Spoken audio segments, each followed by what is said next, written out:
What are three things you believe that you need to be happy in this world today?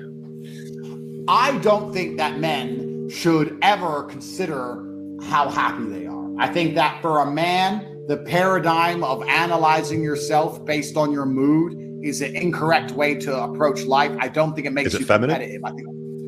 I just don't think it makes you competitive. I feel like as a man, life is ultra competitive and you're constantly competing against other men, whether you realize it or not.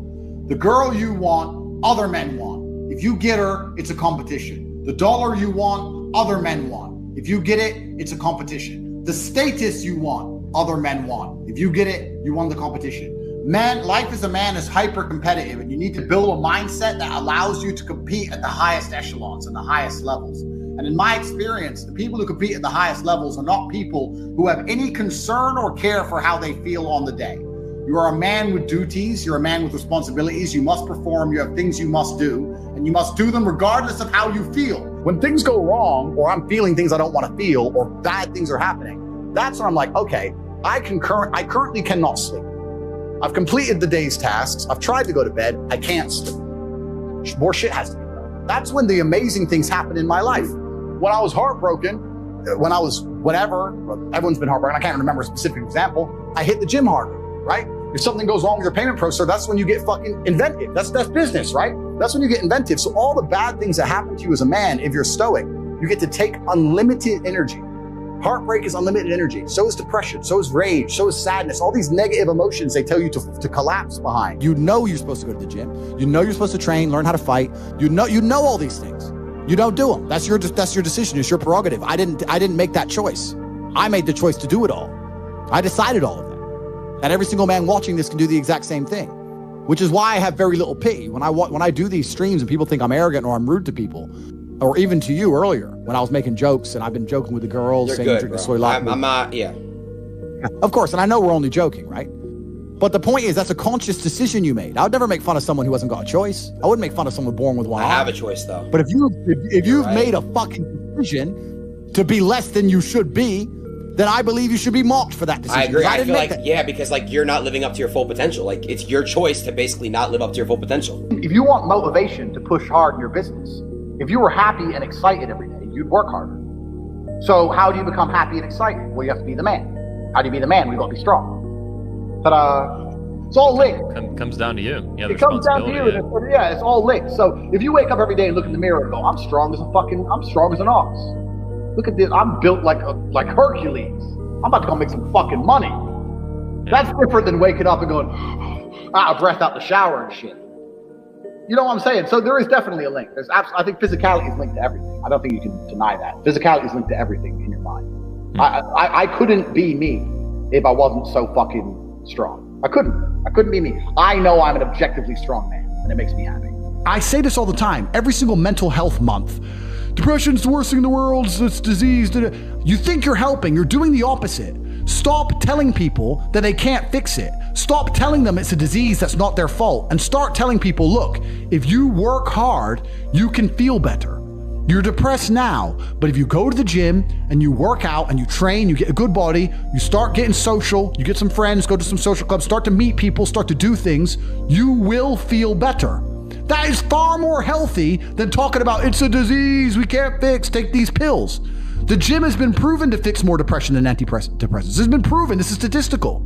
So when I say depression isn't real, people say, what you're saying is dangerous and you're going to hurt people. I'm trying to help people. I'm trying to wake people the fuck up. If you're watching this and you're depressed, go to the gym tomorrow morning. And I guarantee you, if you're, no matter how depressed you are, if you're considering suicide, promise me this, get a 6-pack first. And by the time you got the 6-pack, you won't want to do it anymore. That's how it works. This is why not enough men are motivated enough. As soon as a woman she finds a man she can look up to and go, okay, you know what? This motherfucker's taught, he's smart, he's strong, his life's in order, he's never fucking up, everything's on track, he's never messed up, he's never had that big rehab moment, he's not an alcoholic, he's never done drugs, his life is completely in order, he's a multimillionaire and everything's on track for him. And he knows more than me about everything. I'm just gonna shut up. They like that. They like saying, okay, he's the man. So it's not even a problem for me in that respect. And it's not an act I put on. A lot of these guys in the, I don't know, male space are pretenders. So they pretend to be something. I am the man and she is the girl, but they're all full of shit. I proved my point a million times over. You can YouTube me and you see me whoop asses. I've proved it. So my relationship with women is I absolutely adore women, but I do not see them as my equal because I don't think they're capable like a man is. Bruce Lee says, be like water. And people see that as be fluid and just go with the flow. I disagree. If you're like water, you're necessary for life. You are scary when you're enraged. You're powerful.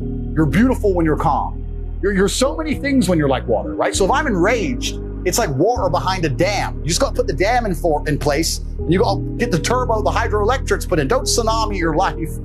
Put the energy somewhere. I find it amazing that people will sit there and spend all their time upgrading that character, making as much money as they can, getting the best guns, getting strong, getting some hoes, meeting important people, getting the best car. They'll do all that in a game, but they won't do it in real life.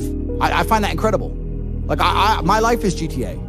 I don't need to play a game for GTA. If I want a gun, I'll fucking buy it. If I want a car, I'll fucking buy it. I want a bitch, I'll get her. It's me. I am GTA. I don't see why people play the games. They play the games because they're scared of loss. Because if you die in the game, you get another chance. If you lose in the game, you get another chance. In life, you get one shot. Damn, that's... But if you get some balls, that's what life is as a game. That's what life is as a man. This is one big video game. You get to upgrade your character. You're not born with any value.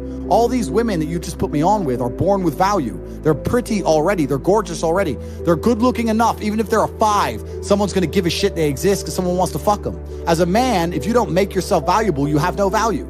You have to get up and do it. Just like a video game, you start with fucking 0. You have to decide if you want to complete it. You have to upgrade your character. There's only one thing on the planet you actually have control over. You can't control the weather. You can't control your health. You can get a brain aneurysm or a heart attack. You can't control other people. The only thing you can actually really truly control is what you think. That's the only thing you can change in real time. You can be thinking of red and change it to blue. So why are you not controlling your own mind? It's your asset. It's your ally. It's your friend. Why would you make an enemy out of the only thing you have control over? I refuse to do that. It doesn't make sense to me. The worst thing on earth that could happen to a man could happen to me. And I guarantee you, I would still label myself happy. I'm happy because that's who I am. That's how I view myself. That's what I've decided. You have the will to fight, the will to experiment, the will to succeed, and the will to fail, and then keep going and going and going. Is absolutely. that accurate? That's absolutely accurate. I think another thing about fighting will teach you is that it's kind of all or nothing. So my view to money always was, I either want to be a multi-millionaire or I don't want to work at all. So my view is very much like, I'd rather have my freedom and train and just bang girls on the beach in Thailand and live off $20 a day so I could afford noodles than work and be some middle income, go to work every day, sit on the motorway. I can pay my bills. I don't have much left. I'd rather, it was all or nothing for me. It's the same with fighting. You either win or you lose.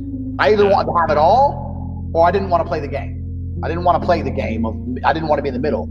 So for that, I was always prepared to do sacrificial shit. I was always prepared to go crazy or try a crazy idea because I had to pull something off. Like I got offered all the time. Hey man, you can come. I got offered in Oslo.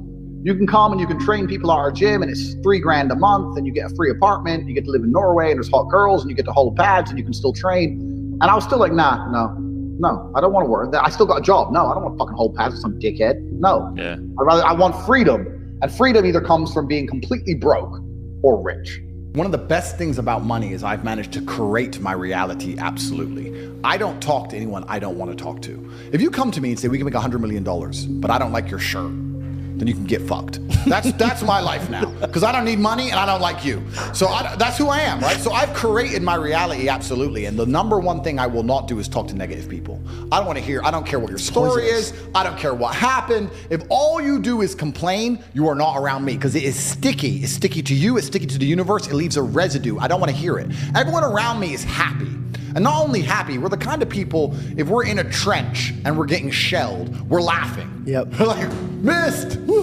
That's who we are. There's no such thing as too much masculinity if it's genuinely masculine. Genuine masculinity is not out here to hurt people. It's absolutely the opposite. It's out here to protect.